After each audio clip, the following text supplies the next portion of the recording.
좋은 인연입니다. 108배TV 생범이라고 합니다. 오늘은 백유경 이야기 30번째 시간 양치는 사람에 대해서 말씀드려보겠습니다. 이것은 비유입니다. 그래서 이야기가 en실성어로는 잘 맞지 않을 수 있지만 그 뜻은 아주 좋습니다. 그래서 그 뜻을 배우기 위해서 우리가 지금 이 백유경 공부를 하고 있는 것임을 잘 알아주시기 바라겠습니다. 옛날 어떤 양치기가 살았는데 그는 솜씨가 무척 뛰어나서 얼마 되지 않아 수만 마리의 양을 기르게 되었지만 인색하고 욕심이 많아 다른 곳에는 한 푼도 쓰지 않고 모았습니다. 그때 간사하고 꽤 많은 친구가 찾아와서 말했습니다. 나와 자네는 둘도 없는 친구라서 한 몸이나 다름없네. 내가 이웃집에 사는 예쁜 여자를 알고 있으니 자네를 위해 청혼하여 아내로 삼게 해 주겠네. 양치기는 이 말을 듣고 기뻐하며 많은 양과 재물을 주었습니다. 얼마 뒤에 그 친구가 다시 찾아와서 말했습니다. 자네 아내가 오늘 아들을 낳았네. 양치기는 아직 아내를 보지 못했지만 아들을 낳았다는 말을 듣고 기뻐하면서 다시 많은 재물을 주었습니다. 며칠 뒤 그 친구가 또 찾아와서 말했습니다. 자네 아내가 이번엔 딸을 낳았네. 양치기는 더욱 기뻐하면서 앞보다 더 많은 재산을 주었습니다. 다시 며칠이 지나자 친구가 다시 찾아와서 말했습니다. 자네 아들과 딸이 태어난 지 얼마 되지 않아 모두 죽었다네. 양치기는 이 말을 듣고 슬피 울었습니다. 이 이야기를 제가 경험하고 생각해 본 이야기를 한번 대치해서 설명을 해 보겠습니다. 어떤 사람이 젊어서 열심히 공부하여 많은 사람들의 인정을 받았습니다. 그리고 아주 성실하게 일을 했고 또 운도 따라주어서인지 많은 재물이 생기게 되었습니다. 그리고 나이가 들어가면서 큰 회사의 운영자가 되고 유명한 복지재단의 장이 되어 돈과 명예 두 가지를 다 지니게 되었습니다. 그러나 몹시 인색한 사람인지라 재물을 남을 위해서는 한 푼도 쓰지 않았습니다. 그의 지위가 높아지자 손님들도 많이 찾아오고 외부 강연에 초청받는 횟수도 많아졌습니다. 초청하는 이유는 그가 강연을 잘해서가 아니라 그 분야의 영향력이 크고 또 높은 지위에 있기 때문입니다. 하지만 이 사람은 그 사실을 알지 못하고 자기 실력이 뛰어나서 초청하는 줄로 착각하고 있었습니다. 어찌되었든 이리저리 바쁜 그는 직원들과는 명절 때나 특별한 날에 따로 만나 회사의 분위기나 실적 등에 대해서 물어보았습니다. 그런데 그는 회사가 잘 돌아가고 고객들의 만족도 또한 높다라고 말하는 사람들을 좋아하였고 그의 눈에는 이들이 뛰어난 인재로 보였습니다. 반대로 회사에 대한 비평이나 개선책 등을 말하는 사람을 아주 싫어했습니다. 왜냐하면 그들은 무능하고 괜히 트집만 잡는 부정적인 사람으로 보였기 때문입니다.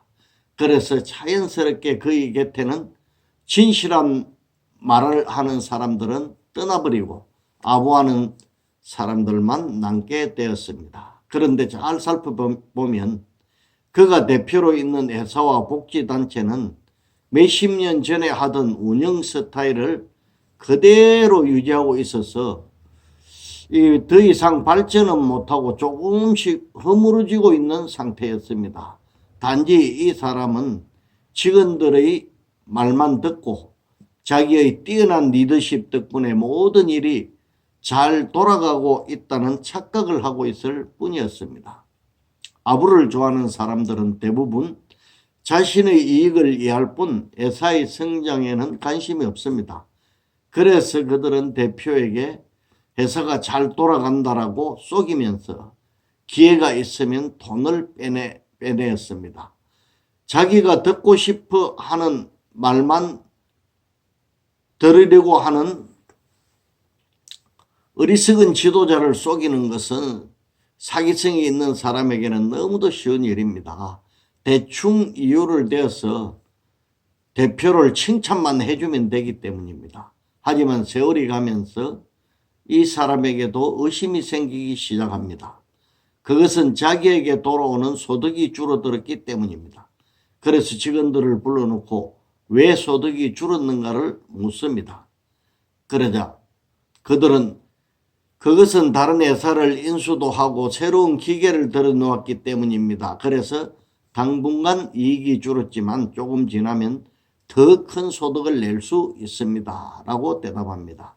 그 말을 듣고 이 사람은 매우 흡족해 하였습니다.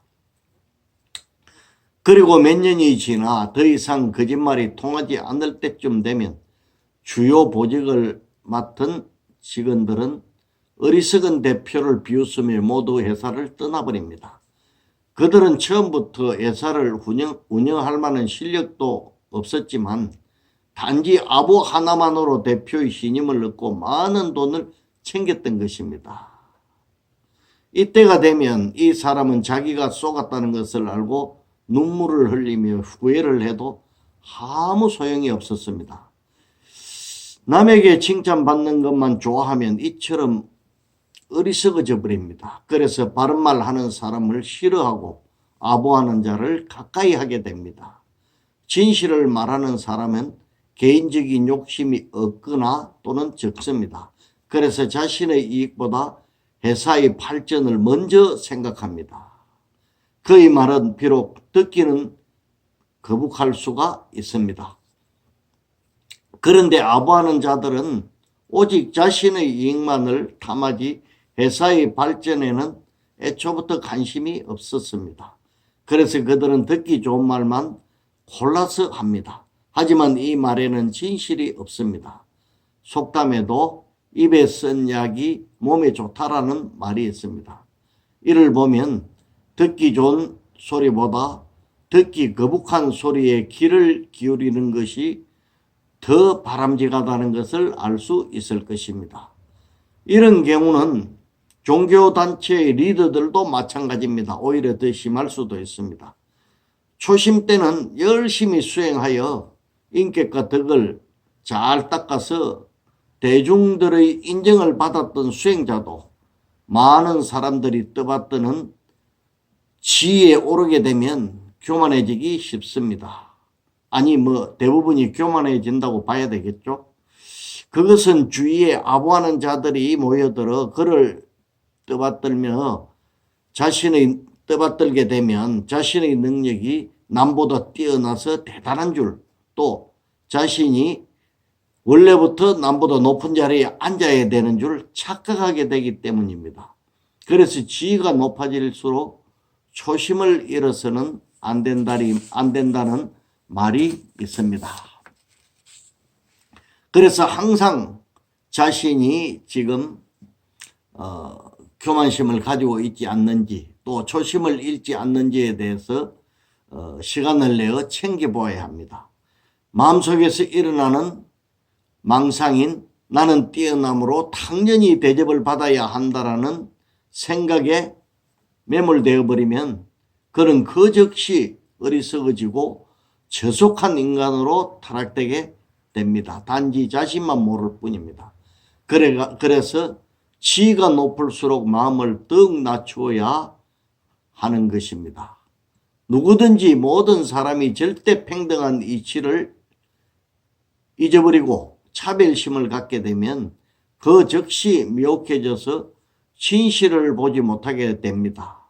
그러면 저 양치는 사람이 사기꾼의 말에 속아 없는 것을 있다고 믿는 오류를 이 사람도 똑같이 범하고 맙니다. 그 결과 고통 속에 빠져들어 갈 수밖에 없습니다. 이렇게 되면 자신은 물론 그가 이끄는 단체도 쇠퇴의 길로 접어들 수밖에 없어집니다. 세상에서 얻은 재산이나 가족, 명예, 권력 등 모든 것을 자기 소유라고 생각하지만 사실은 모두 꿈속의 일입니다. 그러나 아쉽게도 많은 사람들이 자기 것이 없다는 사실을 너무 늦게 알아차립니다. 그래서 재물과 권력을 잃어버릴 때, 또 사랑하는 사람과는 헤어질 때, 내 것이 아니었구나, 이런 생각을 하면서 후회의 눈물을 흘리게 되는 것입니다. 진짜 자기 것이라면 잊어버리지 않아야 되겠죠. 꿈 같고 황 같다는 사실을 진작 미리 알았더라면 잡을 때는 잡지만 놓을 때는 놓을 줄 아는 대자유인으로 살았을 것입니다. 절대 행복의 자리는 깨달음입니다. 이 깨달음의 세계는 욕심으로 들어가면 어긋나 버리고 내려놓으면 너와 내가 하나 되어 합일됩니다. 만약 명예욕만 내려놓더라도 남이 잘 되는 것을 보면 자기 일처럼 기뻐할 수 있을 것입니다. 그러면 그의 일이 나의 일이 되어 시기, 질투심 등 많은 번뇌가 소멸되어 깨달음의 세계로 가까이 나가게 될 것입니다. 하지만 탐욕과 명예욕에 집착하여 자기 소유로 만들려고 하면 나와 남이 분리되어 수많은 번뇌가 일어나게 됩니다. 그러면 영원히 자기 것이 될 수 없는 세속적인 명예와 이익만을 탐하다가 결국 마지막에 가서는 괴로움의 구렁텅이에 떨어지고 말 것입니다. 오늘은 양치는 사람 이야기를 통해서 재물이 많거나 지위가 높은 사람이 빠지기 쉬운 함정에 대해서 한번 생각해 보았습니다. 그럼 여러분의 행복을 빕니다. 좋은 인연이었습니다.